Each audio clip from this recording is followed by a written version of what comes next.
Buddham saranam gacchami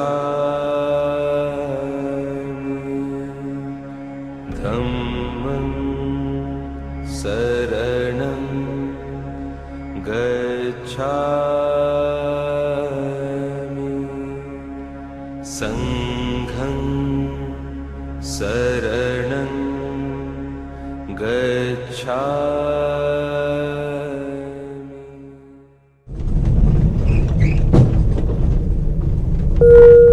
कुशक बकुला Rinpoche airport पे आपका स्वागत है।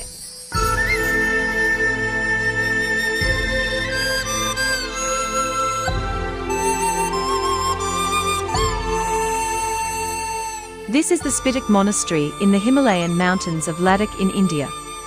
It stands nearly 11,000 feet above sea level next to the airport of Leh, the capital of Ladakh. There is one thing common between the airport and the monastery: a man, a story.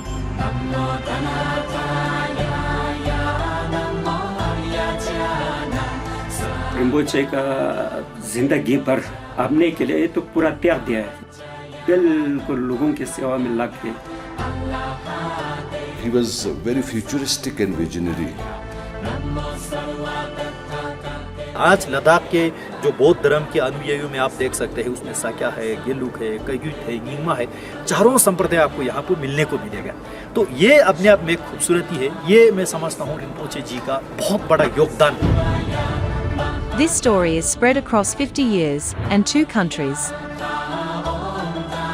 It involves a man who was also a monk, a politician, and one of the most successful diplomats in India's history.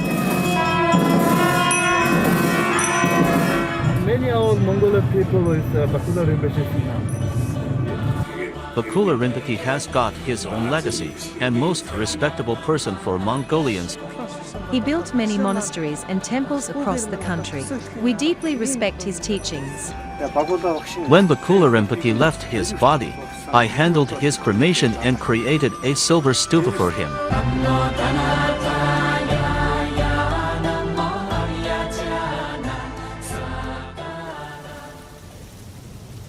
It is a story that began in these mountains with the birth of a prince in a palace. हमारे सामने जो है माथो गांव जो है Indus के इस तरफ का गांव जो है, जहाँ पे 19th कुशोक बकुला रिम्पोचे जी ने जो जन्म लिया वो ये गांव है। और ये पीछे जो है माथो पैलेस जो महाराजा का घर थे, जो वहाँ पे कुशोक बकुला रिम्पोचे जी ने जो जन्म लिया।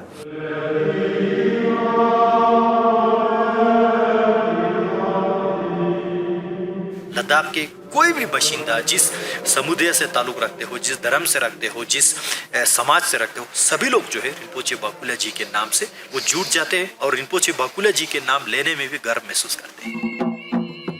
Kushok Bakula Rinpoche was the great-great-great-grandson of the last king of Ladakh. In the traditions of Buddhism, he was recognized as the 19th Arhat Bakula, one of the 16 original disciples of the Buddha.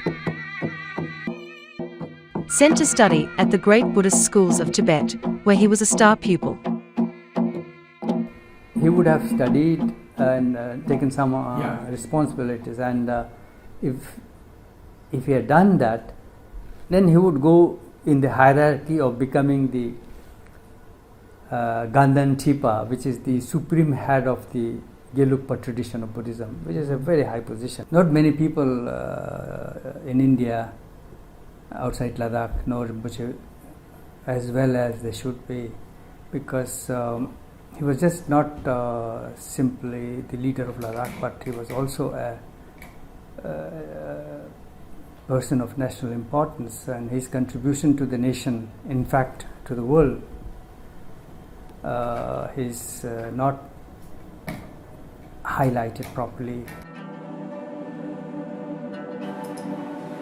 This is Sonam Wangchuk. For 30 years, he was the personal assistant and confidant of Kushok Bakula Rinpoche.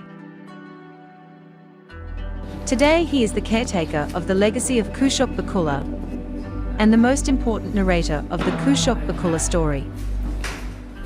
Ladakh is always, he would, wherever he go, 2 things: education Indian first and Indian last. This sense of nationalism which he instilled in the people of Ladakh, I think was his greatest contribution to India.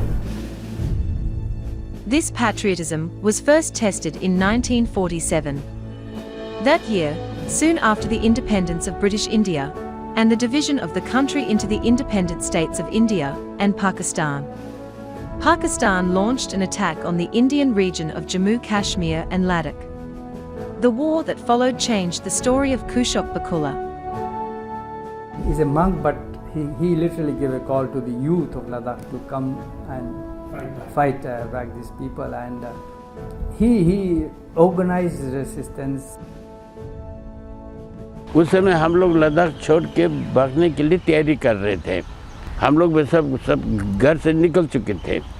तो जब जहाज़ का आवाज़ आया तो सब लोग दौड़ के एयरपोर्ट चला गया देखने के लिए। तो पहले बार उस समय जहाज़ देखा ना डेकोटा या लिम्स तो ये सारा कुशोक बकुला जी ने तो किया ना, नहीं तो लद्दाख कहाँ बसते। इस समय लद्दाख पाकिस्तान में होता है।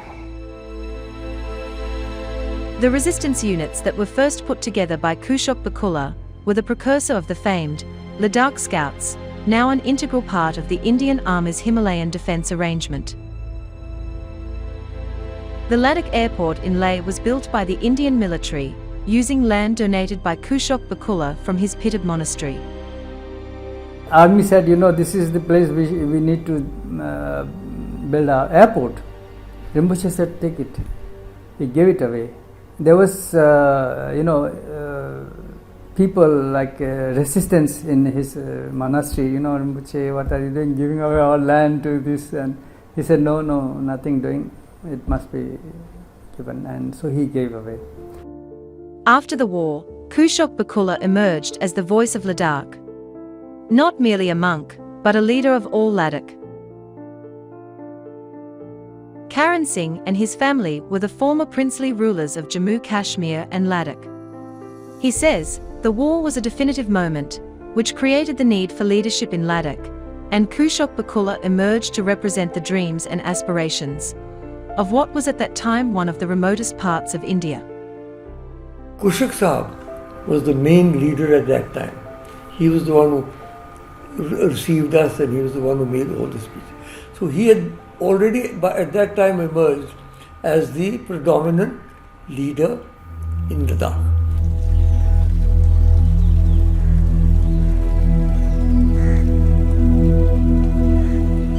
"92-year-old Lama Lobzang saw Kushok Bakula in those years. He says that people from across Ladakh were drawn to the monk as their guru, both spiritual and political. Kushok बकुला जी तो हम सब के गुरु है। हमारा तो गुरु है ही है, पूरे लद्दाख का गुरु है। ये सारा लद्दाख को तो बिल्कुल एक तरह से जगाया ना उन्होंने। सोया हुआ था, बिल्कुल लद्दाख सोया हुआ था, वो जगह था। उन कुशोक बकुला की सेवा और कोई तो था नहीं। पंडित जी ने लोगों से पूछा कि तुम लोग को लीडर किसको चाहिए, क्या चाहिए? तो सब कुशोक बकुला जी के हम कुशोक बकुला जी को तुम्हारा लीडर बनाना चाहता है, तुमको मंजूर है? तब सब चिल्ला कि भाई हाँ जरूरत है, ठीक है। The political leadership of independent India took notice. India's first Prime Minister, Jawaharlal Nehru, zeroed in on Kushok Bakula to represent Ladakh. He was never interested, he had no idea of politics, joining politics, but then fate was, just second. He took Leh Muslims, Kargil all together, and then he was the first MLA, member of, Legislative Assembly of then JNK, The young leader rallied his people, travelling on horseback to the remotest parts of Ladakh, bringing unity and integrated to a vast, sparsely populated region through his sheer physical presence.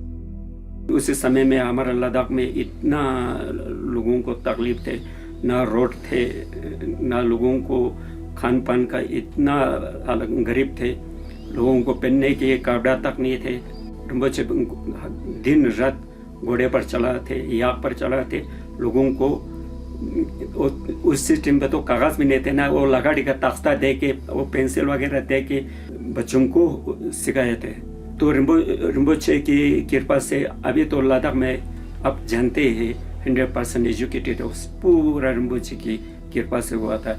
He took a group of students from Ladakh to Delhi to get education, and in these days we are having leaders and educated whatever you may call it, scholars and all. They are the product from that group. Then Kushok Sahab became an important leader. He was the face of Ladakh.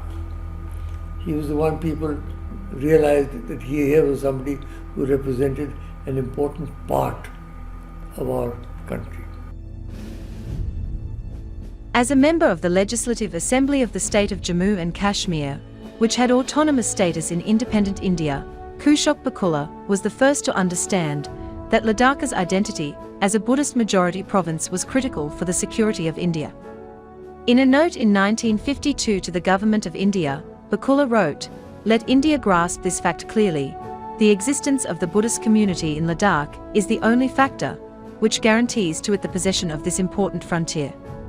To save the frontier India must save the Buddhists of Ladakh, and to save the Buddhists of Ladakh it must take over administrative control of the district, without the loss of a moment." He didn't like Kashmiri domination and therefore wanted autonomy for Ladakh. Actually, they wanted union territory. Long before anyone else, Kushok Bakula Rinpoche demanded the union of Ladakh with the rest of India, without any special qualifications, and for the region to be directly governed as a part of India, rather than as part of Jammu and Kashmir. Jammu Kashmir समेत लद्दाख भारत के साथ जब विलय हुआ, तब से जो है लद्दाख वालों के मन में एक शंका ये बैठा, हम खुश थे भारत के साथ विलय हुआ, लेकिन इस बात के डाउट थे कब तक हम कश्मीर के साथ जोड़ के रखेंगे, और कश्मीर के जो डिस्टर्बेंस माहौल से जो निर्णय निकाल के आएगा वो निर्णय कहीं लद्दाख पे थपकाया तो नहीं जाएगा। फाइनली यही डिमांड किया, लद्दाख को एक केंद्र शासित प्रदेश अलग से बनाया जाए। ये 1950s से डिमांड राइज किया। All his life he has been talking about the security of Ladakh, because that is also security of India. To have a strong presence of Indianness in Ladakh is how you safeguard your borders. Army can't do everything. You have to have the presence of the local. No Article 370, no special status. This is his speech in Parliament. Kushok Bakula Rinpoche dream would take more than 50 years to be fulfilled. मैं मानता हूं कि जम्मू कश्मीर में एक लंबे रक्तपात भरे युग का अंत धारा 370 के समाप्त होने से होगा।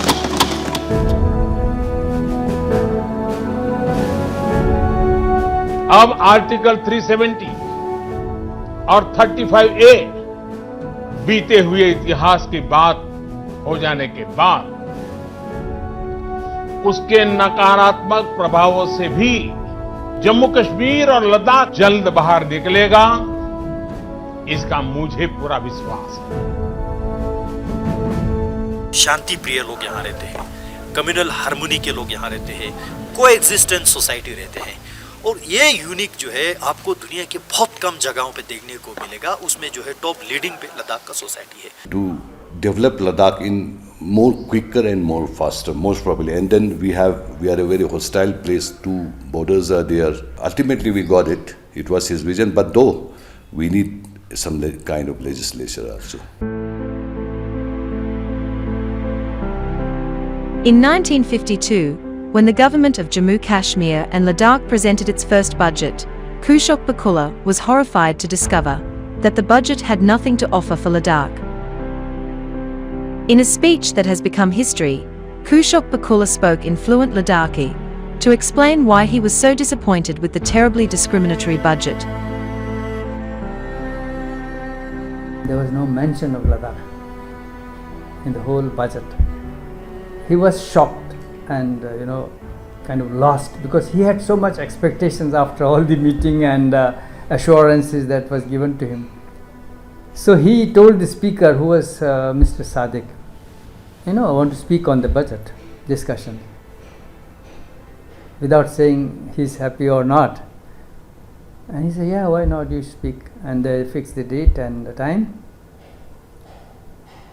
Then he said to him, my condition is that I don't speak other than Ladakhi. So I will speak in Ladakhi. I will give you the English translation, and it must be read out after I speak. Okay, done.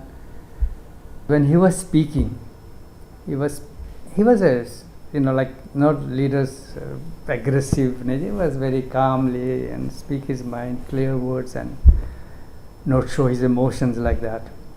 So he was speaking his way, and in between he says, Janab Sheikh Abdullah.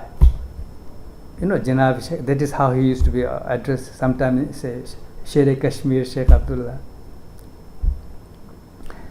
And the members of the treasury bench will, thump their desk, hoping that he's talking about, appreciating or praising their leader, because he's from the same party. Nobody expected him to say what he said. For nearly 2 decades, Kushok Bakula remained unopposed and revered, the sole member of Legislative Assembly of Ladakh, with unlimited access to Prime Minister Jawaharlal Nehru, and seen and heard everywhere as the voice of Ladakh. Loved by every constituency and all peoples of Ladakh. He was unbiased. On the left and right side always used to be Muslims. There were many Muslim leaders, like from my community, Sheikh Jamaluddin, Ghulam Rasul Betong. They used to be his right hand and left side leaders. So he was very futuristic, visionary. Even though he was a monk and remained one throughout his life, Kushok Bakula's sense of the world was acute. In the late 1950s, he warned Jawaharlal Nehru that to trust China after the annexation of Tibet would be foolish. But Nehru did not listen. In 1962, India lost a critical war to China. Rinpoche told him that it will be the beginning of our trouble, because not only China will occupy Tibet and destroy, and our buffer zone between India and China will be gone. Next will be Ladakh, next will be Arunachal Pradesh, and there will be no end to it. So be ready, and I very strongly want to tell you that you act now, save Tibet, save Ladakh. If not, it will be danger for India. Kushok Bakula Rinpoche had spent his early years as a student monk, achieving the highest honors in the centers of Buddhist learning in Tibet. He understood what destruction communism brought to traditional societies. So for years as a Buddhist monk and an Indian politician, his connections of worship and reverence inside the Soviet Union and its affiliate countries, including Mongolia. It was in Mongolia that Kushok Bakula would have perhaps his greatest impact. Many of Mongolian people is Bakula Rinpoche now.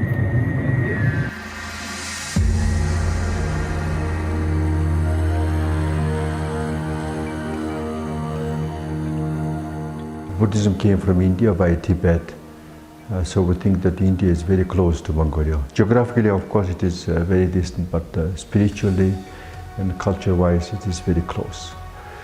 So it was very wise decision by the Indian government in late 80s to appoint him as the Indian ambassador to Mongolia.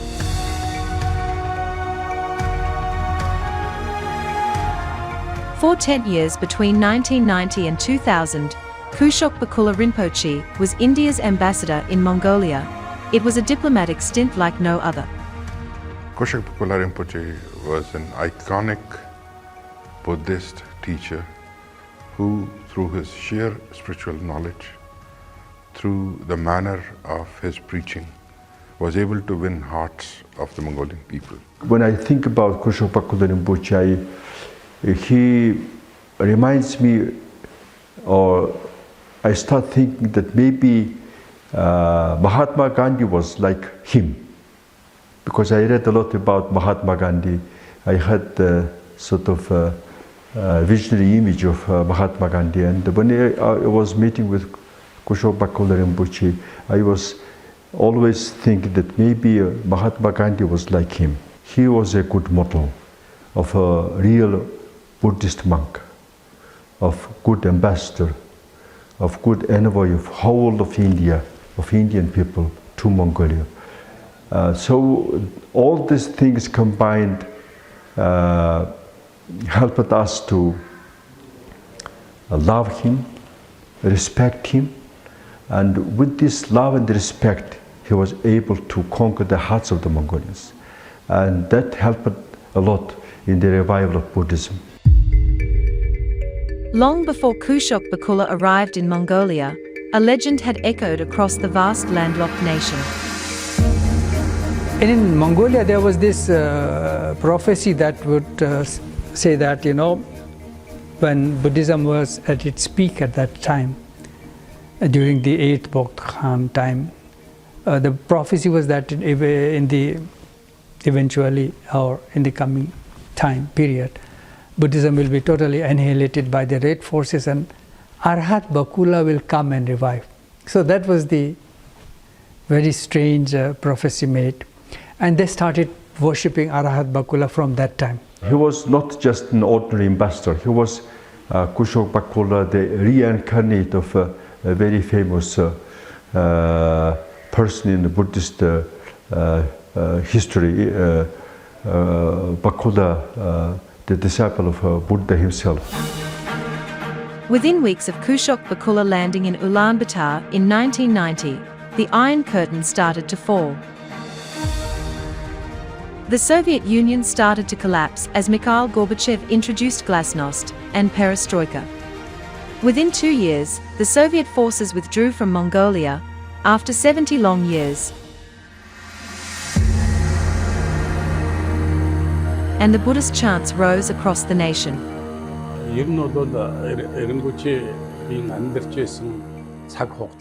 Bakula Rinpoche has got his own legacy, and most respectable person for Mongolians for his great activities surrounding Buddhism. Bakula Rinpoche contributed to bring Buddhism to the Mongolians, who were separated from Buddhism thoughts, during the 70 years of communism.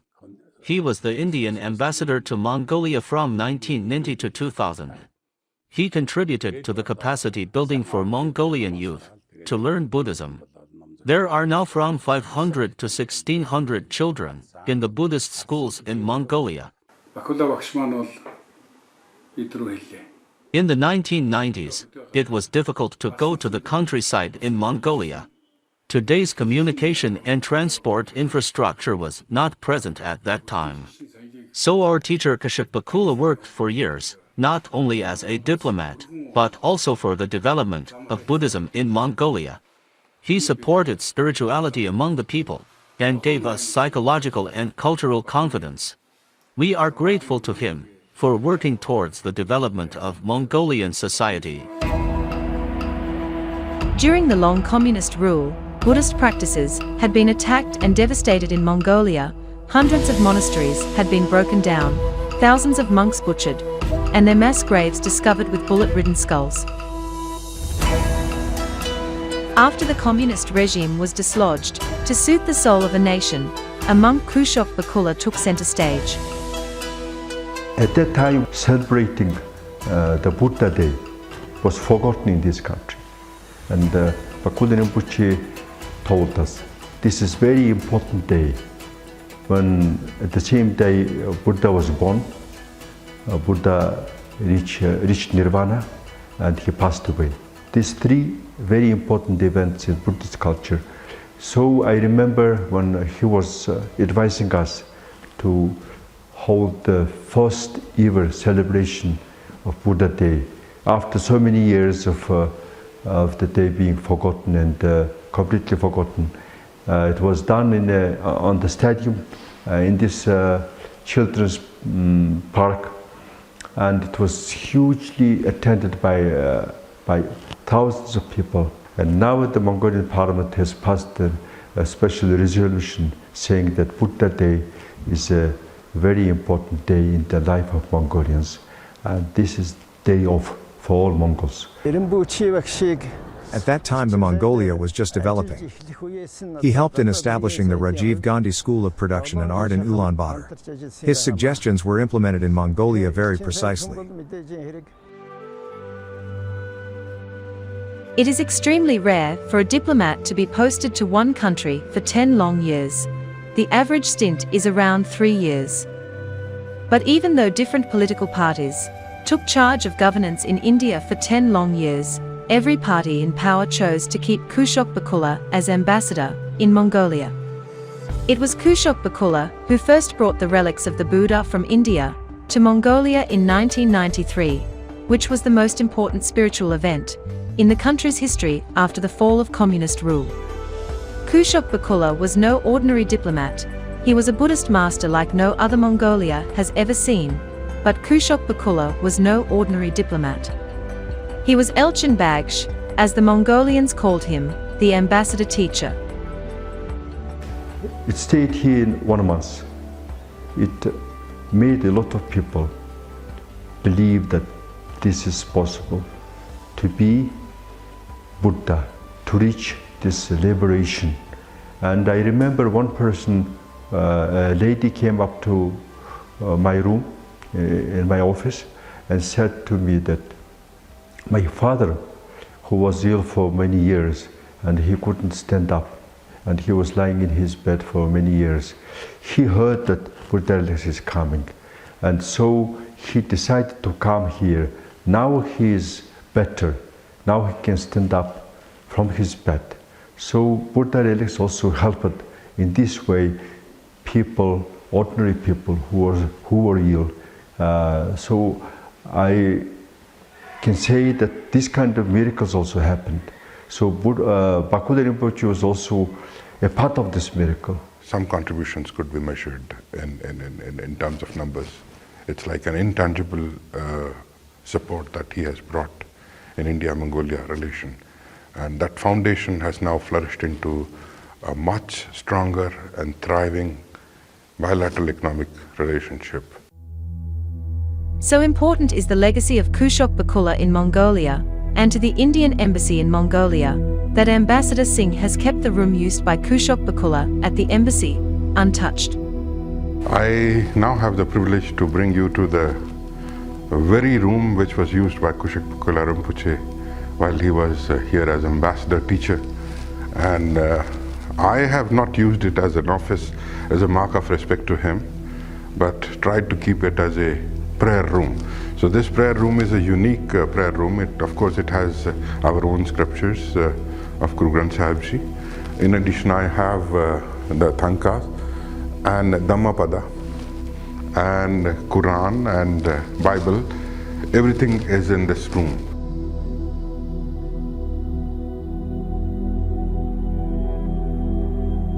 But Kushok Bakula Rinpoche's impact on Mongolia cannot be understood through diplomacy alone.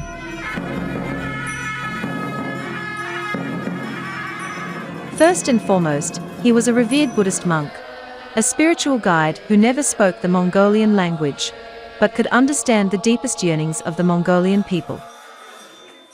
Can you imagine the society when there is nothing in the shelves of the stores to sell, nothing, and it was a very hard time for Mongol people. And the presence of Bakula Rinpoche at that time and his spiritual guidance to many Mongols helped to overcome this difficult time for Mongolians.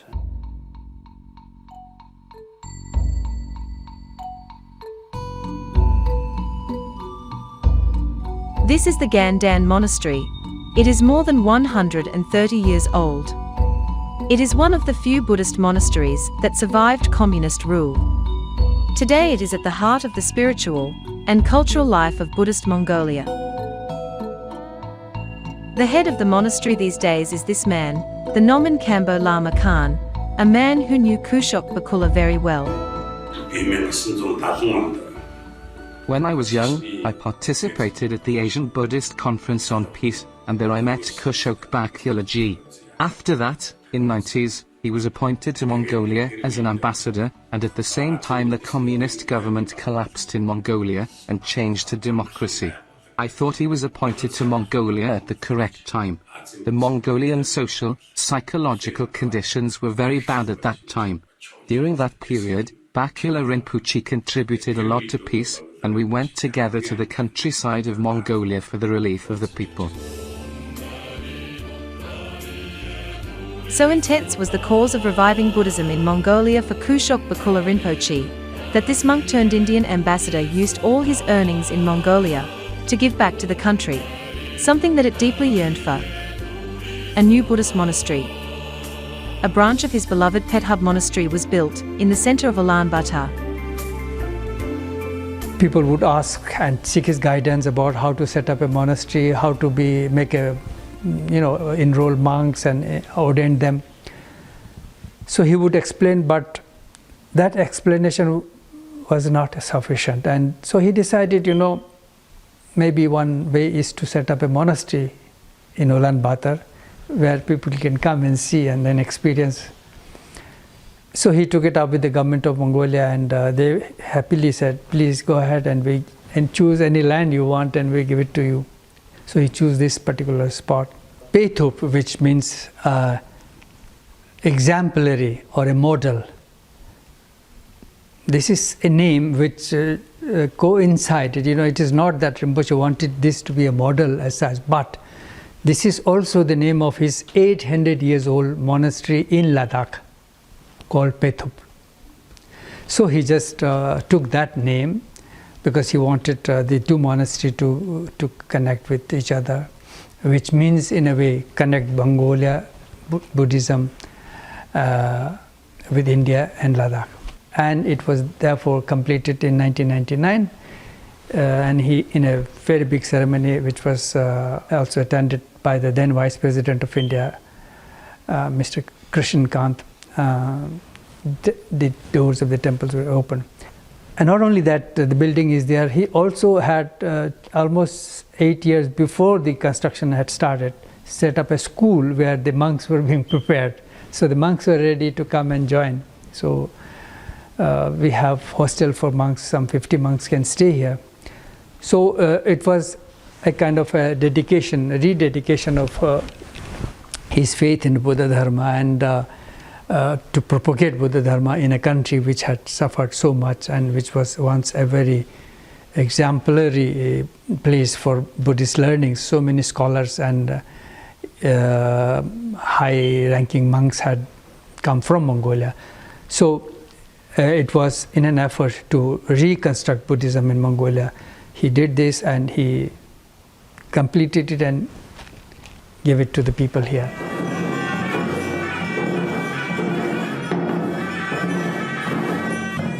This monastery has become the focal point of Kushok Bakula's legacy in Mongolia. A place for countless Mongolians to remember him and his healing touch. When I was 11 years old, I had a vision problem, mostly blind. I met Bakula Rinpoche with my grandmother, who was a follower and devotee of him. He treated me with his beads and prayers for nearly a month. After that there was improvement in my vision. Gradually, there was no problem with my vision. Now I work in telecom department as a technician and a devotee of my guru Bakula Rinpoche. Wherever he went in Mongolia, Kushok Bakula brought a sense of spiritual resurrection, solace for countless souls. Crowds gathered to see him everywhere. Babies were brought to be blessed by him.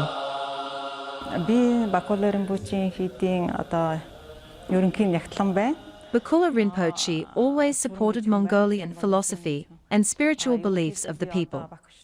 During 90s, the territory of Mongolia was divided into 18 provinces. It was an emergency situation. People were very angry with the government leaders, and the socialists were protesting in the country.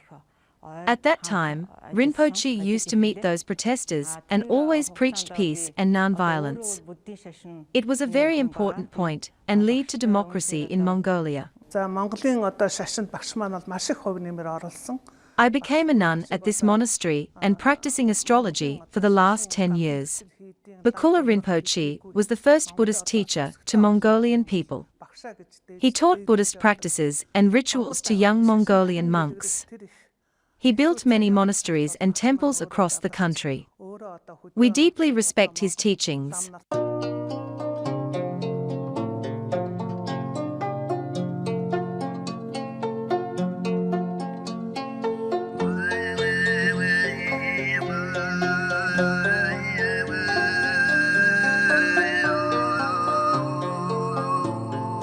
If men are known by the company they keep, monks must be known for their disciples. Two men might be considered the heirs to the legacy of Kushok Bakula in Mongolia. They are two of the country's most famous spiritual names in the high hills of Ngag, around 100 kilometers from Ulaanbaatar. Lama Purvat has created the most important modern Buddhist shrine in Mongolia, as much a work of great art as it is a place of worship.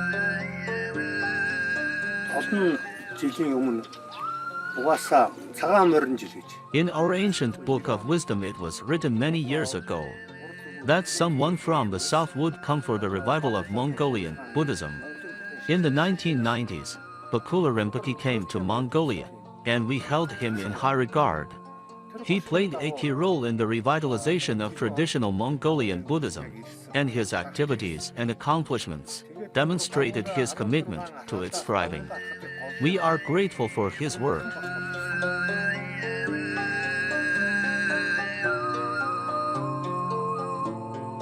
With support and assistance from Kushok Bakula in India, the young Lama Purvat learned the delicate art of Thangka painting. Today he is one of Mongolia's greatest artistic treasures. His hilltop shrine dotted with white Buddhas under majestic trees, a reminder of his guru, and the peace he brought to the once troubled land.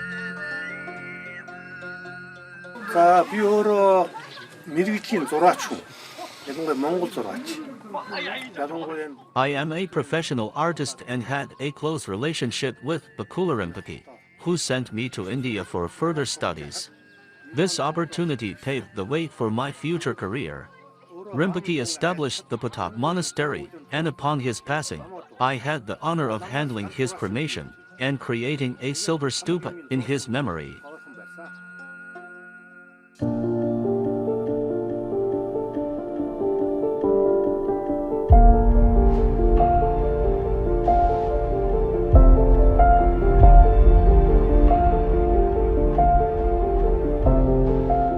Like Lama Purvat, Sharendev Dorlig was one of the discoveries of Kushok Bakula, a young student, who Kushok Bakula helped travel to India more than 2 decades ago, has become the most influential meditation teacher in Mongolia.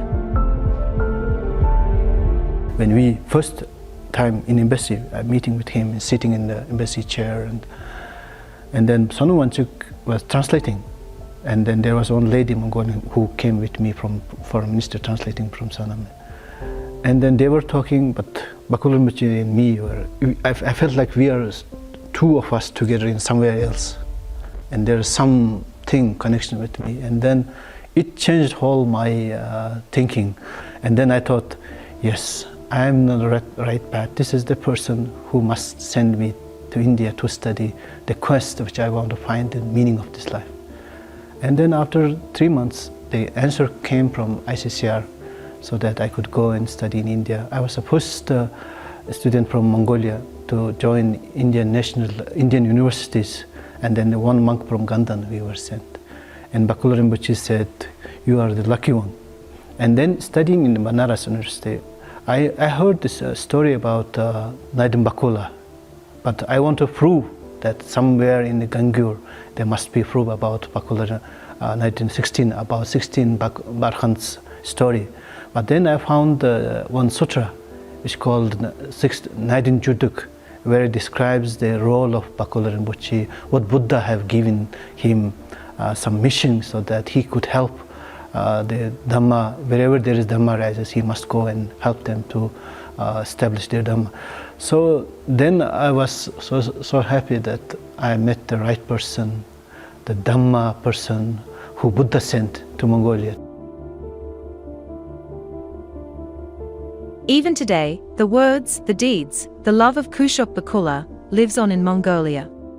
Not least in the lives of young Buddhist students, who live and study at his popular pet hub monastery. This is where the tribute put together by hundreds of ordinary Mongolian people when the saintly monk died is preserved. This is made of pure silver, weighing about 160-70 kilograms. Now, this was done after Rinpoche had passed away, and huge people from across Mongolia would come, pay respect at the monastery built by Bakula Rinpoche. This stupa was done by a very famous Mongolian artist, Buddhist monk called Lama Purubat. As you see, Rinpoche is sitting in the middle, and it has his relics. And to this side is a statue of Bakula Rinpoche himself, is done according to his body size, literally. And the clothes that Rinpoche used to wear have been put on the statues.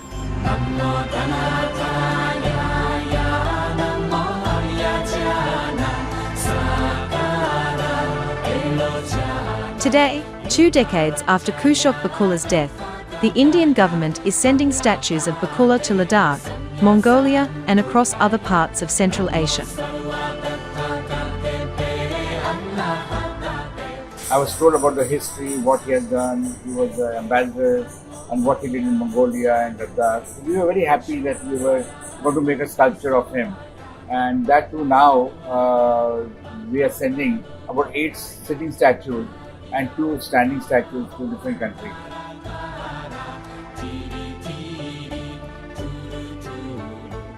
उनकी standing pose है, उसका facial expression है।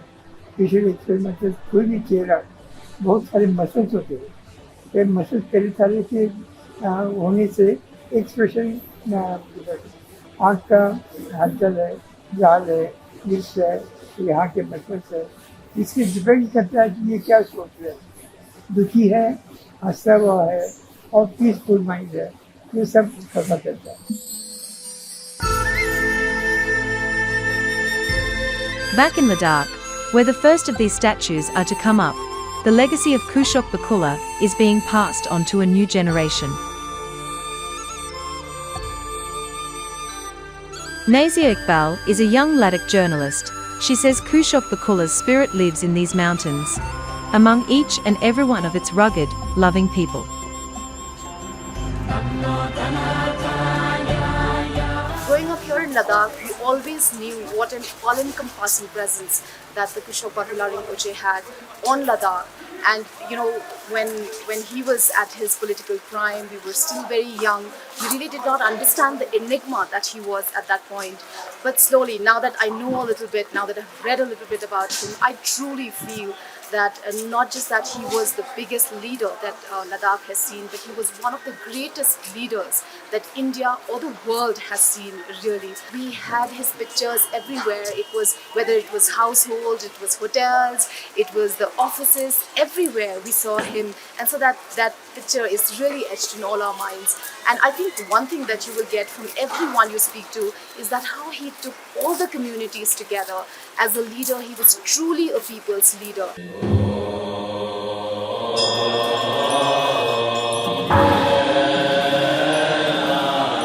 As long as the chants echo in the mountains,